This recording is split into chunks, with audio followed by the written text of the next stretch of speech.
bat mitzvah and I want to see them. Now! I'm slightly put off by her rude tone, but I assume she's just stressed out and go to help her.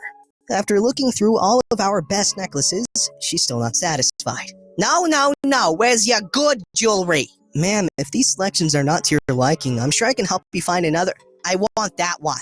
I look to where she's pointing and see that she apparently wants my necklace, which is clearly on my employee desk and not on the display cases. I'm sorry, ma'am, but that's not for sale. It's actually, don't lie. I want that necklace, so you're gonna hand it over.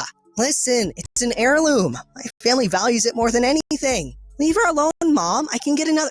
The mom just dismisses her with a wave of her hand. I'm about to open my mouth in protest, but then my boss walks in. Is there a problem, ladies? Your little bicycle of an intern won't give me the necklace I want. She threw it behind the desk just so I couldn't get it. Mom, you know that's not what happened. Don't lie about— Shush! You're hysterical because this girl's being so mean! My boss looks at me, then back at the entitled mother and her daughter. He eventually turns back to me. Can you please show me the necklace in question? I go and get my necklace and show it to him. My boss knows that it is important to me, and he turns back to the entitled mother. Is this necklace you wanted? Yes. I'm afraid you're mistaken. This necklace is in fact this young lady's property. Now please leave, or I will escort you out personally. Entitled mother glares at me, but eventually grumbles and leaves. Before she takes off, however, the daughter says she needs to use the restroom. The mom tells her to hurry up before going to wait. The young girl then bursts into tears, apologizing for her mom's behavior and sobbing about how embarrassed she is. My boss and I felt so bad for her that we gave her an inexpensive bracelet for free and said a special mazel tov for her. Poor girl. Wherever you are, I hope you're free from your mother and living your best life. Wow, okay, I'm not gonna lie, I was getting choked up when reading about her grandfather, or great-cubed grandfather. That's a really sweet and sad story, and you know what? I'm really happy the necklace stayed in her family, and I'm really happy that they all appreciate its value. Family heirlooms are something really cool, and I feel like every family should have one. Mine, I don't think does, but if you're like me and don't have a family heirloom or whatever, I say, why don't you start one like right now? And also, kudos to the boss and the Redditor for giving that girl the bracelet. You know what? That daughter was a good person, obviously. You can see how she's crying about how much of a jerk her mother was being. But anyways, moving on. This story's called I Am the Manager. This happened earlier this summer. I work at a small local bookstore and we have extremely strict return policies. Because, books. Well, one day, this Karen comes in with her young child, maybe 10 to 13, holding a book that was obviously a mature romance novel intended for older audiences. She storms up to the counter and slams the book down. She says she bought this for her daughter a few weeks ago and was appalled at how inappropriate it was, and how dare we sell it. She demands to return it and have her money back, as well as we compensate her for emotional damage. The book is in horrible condition, torn, bent, food and stains, and she has no receipt. When I said she couldn't return it, she started screaming and demanded to see my manager. With only me and a 17-year-old girl working that day, we don't exactly have a manager. But because I had worked there longer, I was basically the manager. So I tell her to give me a second and walk into the back. I strut back up to the counter and say, "Hello, I'm the manager. How can I help you?" The look on her face was golden as she stormed out with her daughter in tow. Don't forget to like, subscribe, and hit that bell to never miss an episode.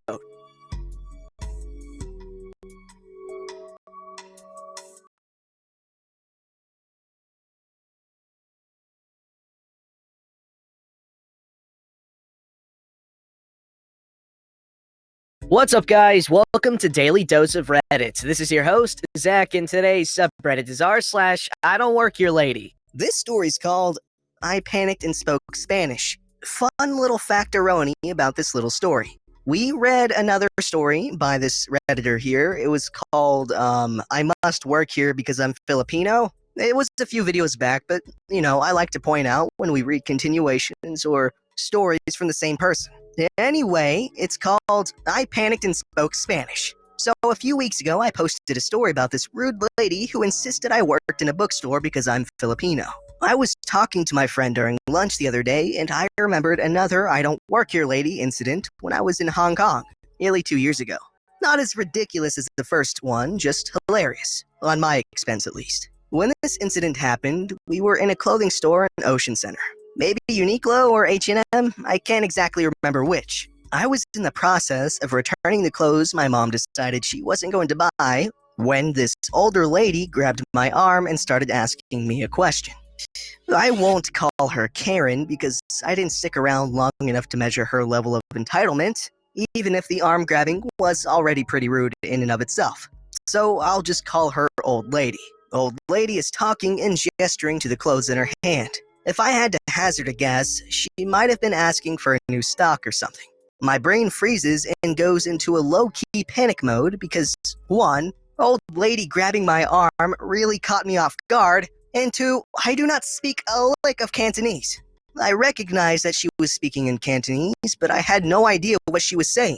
You would think the whole scenario would be easily remedied if I spoke in English or Filipino to inform her I don't work there / I can't understand her. But, well, my brain kind of stalls. Note, this entire fumble happens in the span of 3 seconds tops. Anyway, it decided it would respond in Mandarin. I know how to say I don't speak Cantonese in Mandarin, but I, for whatever reason, when my brain realized speaking to Old Lady in Mandarin doesn't make sense, it decided, okay, we don't remember how to say that. And for whatever reason, my dumb booty brain jumps over English and Filipino, languages I'm actually fluent in, and skips right over to an entirely different language I can barely speak. Out of freaking nowhere, I suddenly blurt out, half yelling and startling Old Lady, "No hablo Cantonés!" And I just ran away, trying to blend into the crowd like I'm suddenly in an Assassin's Creed game. Okay, someone needs to get this woman a boyfriend or a girlfriend or something because, gee, she does not know how to handle herself in these situations. I don't speak Cantonese and Spanish? What? How does her brain... Oh man, that's adorable. This story's called I Am Not a Guide for Haunted Attractions. Well, it seems I can't escape the I don't work here moments at haunted attractions. Last night, I went to a haunted attraction with a friend. If you read my previous haunted attraction one, then I have to say this. It was a different friend and a different attraction. Also, sorry if this was long. For me, this was a curious thing which I didn't realize was I don't work here lady moment for most of the night. The night started with my friend and I going to this haunted attraction. We were wearing our skeleton outfits, we got to look spooky together.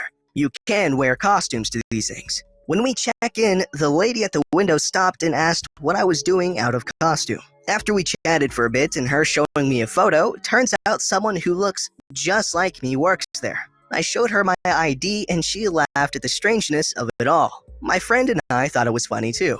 We joked and chuckled as a rather large group seemed to be following us. We spoke to each other about the oddness that there was a group of over 30 kids who looked like young teens at most here without more adults. However, they were pretty chill, so we didn't pay them much mind. Every once in a while, one would run over to us and ask us a question, but it was pretty chill. Then the hayride came and we got on board. My friend and I making jokes and such. It was fun, and everyone but me had so much fun at the clown moment.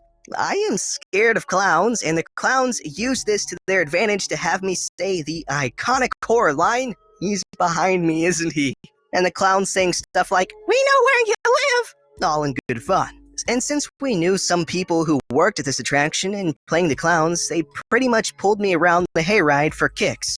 Gotta love having friends who are scaring professionals. After the hayride, my friend and I chatted on which part to do next. Is it just me, or are we surrounded? Asked my friend as the group of kids appeared next to us with those couple of adults in tow. Yeah, escape to the haunted house? Yep, she said, and we ran off trying to get away from the group as neither of us do good with crowds. Funny thing, those kids were fast. They kept up. So we ended up at the haunted house with a group of kids and a couple of adults in tow. And yep, the group we were put in had a few of the kids who seemed very eager.